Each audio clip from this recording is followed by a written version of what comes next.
got mail. Hey guys, my name is Ryan. And I'm Miska. And welcome to Overwatch Central, and welcome to the Mei-lbox, a series where we answer some of your questions regarding Overwatch, certain heroes, or just general stuff to do with the channel. If you do have any questions that haven't been answered thus far, please put them in the comments below. And remember, just because we haven't used them yet doesn't mean we intend to in the future, it just means we have a nice pool of questions to work with. Let's crack on straight into the questions with the first one. First up is Kuda asking, how is the cheater situation in Overwatch? Have you seen any? Do you have any information on the anti-cheat system? I have not seen or heard of a single cheater since the very early days of Phase 1 beta. Back in very late October, I remember seeing people talk about cheaters in the in-game chat. I've never really seen anything happen myself though. I remember the control aim assist exploit that had people getting the console aim assist on PC, but other than that, the beta seems to be completely cheater free. I think generally with the backbone that Blizzard have with other games anyway, their anti-cheat system seems to be in very good nick. We rarely see cheaters in World of Warcraft or any other kind of game, Hearthstone, etc, etc, and the fact that these servers are privately owned, these are Blizzard servers instead of something like Team Fortress where people can go make their own servers and set their own rules, and as well the fact that this game will cost money will sort of keep some of the cheating at bay because it's not a free-to-play game. Same as Miska, I haven't seen anything that sort of resembles a cheat. I've seen some crazy shots where I kind of want to blame it on Mei-lbox or whatever, but that's not strictly true. It's just me being salty, but overall I think, yeah, very strong system, and I don't think we'll see many cheaters at all. Anna Anki asks, something I would really want to know, which I think not many people emphasised as an issue, is when people watch when they died the kill cam, they can see enemies' ult percentage, which is a form of advantage to their team, even when they die, and I think they should make it so players can't see opposing players' UI. Would you agree with this? I'd agree somewhat, yes. You also see stuff like if you killed by Symmetra, I think you can see where the turrets are set up as well. And now and again, if you watch perspectives, you could see maybe where a teleport is hid or something, for example, which has happened on a number of occasions for me especially. But I think overall, what it sort of gives to you as a player is great, just the ability to know how you died, what you can do better. But you're right, you shouldn't be able to see ult percentage. I think it should be masked over with your own, just to help you know when stuff is about to sort of happen for you, and you can tell the team that you're very close to your ult or you haven't got your ult yet, so on and so forth. And most players will have a good idea of when players have their ultimates and they're about to use them. For example, a Reaper gets into some very precarious positions when he's about to ult, so you can kind of get a good idea with it, and when D.Va flies in sort of straight at you, you know that she might self-destruct. So it's one of those things where the more you play the game, the more you sort of get a sixth sense to what might happen. So I feel that it is an advantage, I feel that it shouldn't be in, but overall I don't think it completely breaks the game as far as balancing goes.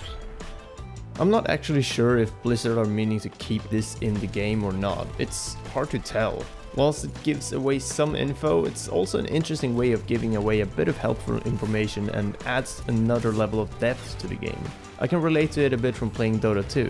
Newer players, or even some that have played for a while but are in lower skill brackets, won't click on enemy heroes' inventory to check what items they are building. This helps a lot, and when you learn to use all of the info that the game gives you, min-maxing and so on, you'll become a better player. So I don't see this as an issue at all actually. It's just a feature that some people may or may not like, and personally, I like it.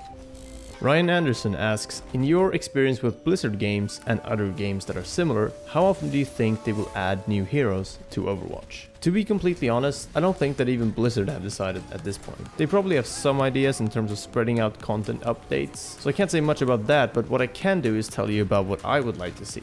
Some sort of 3-month content cycle would be fantastic in my opinion, featuring a game mode, a map, and then a hero. So every 3rd month we'd get a new hero. That means 4 new ones every year, which seems reasonable to me. This is just an idea on my end though, and I'm definitely satisfied with the current 21, but more are always welcome, and it doesn't have to be 4 new every year for me to be happy.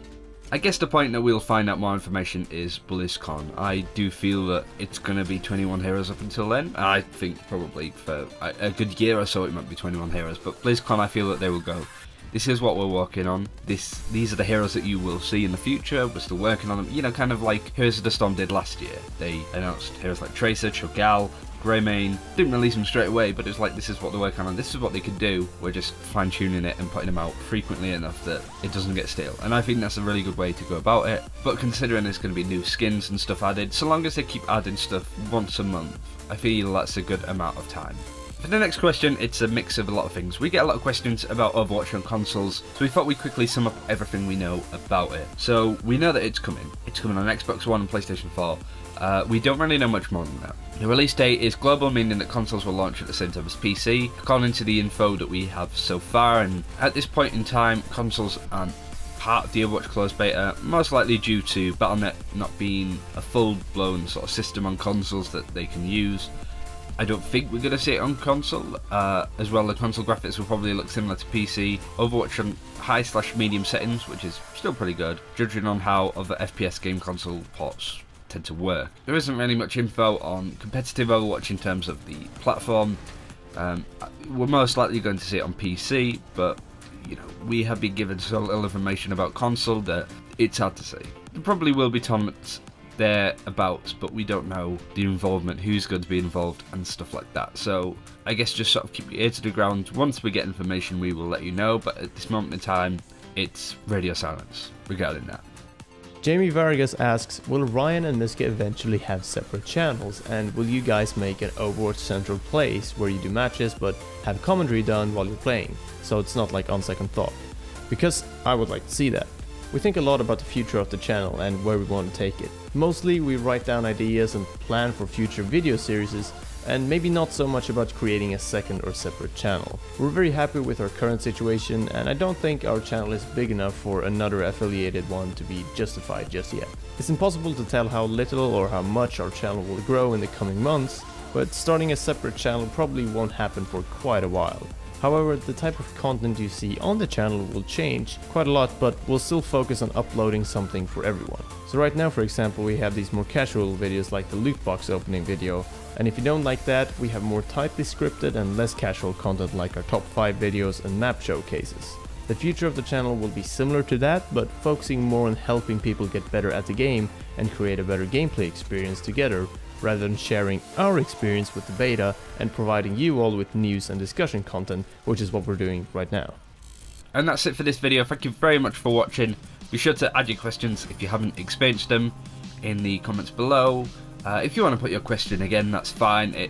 We might have just missed it, or we might just need reminding. We have a huge spreadsheet full of questions, so we are doing our best to sort of make sure that everybody manages to get on, so long as you have a great question, of course. But until next time, subscribe for more Overwatch content like this video if you want to see more videos like the Mei-lbox, and we'll see you next time. Take care.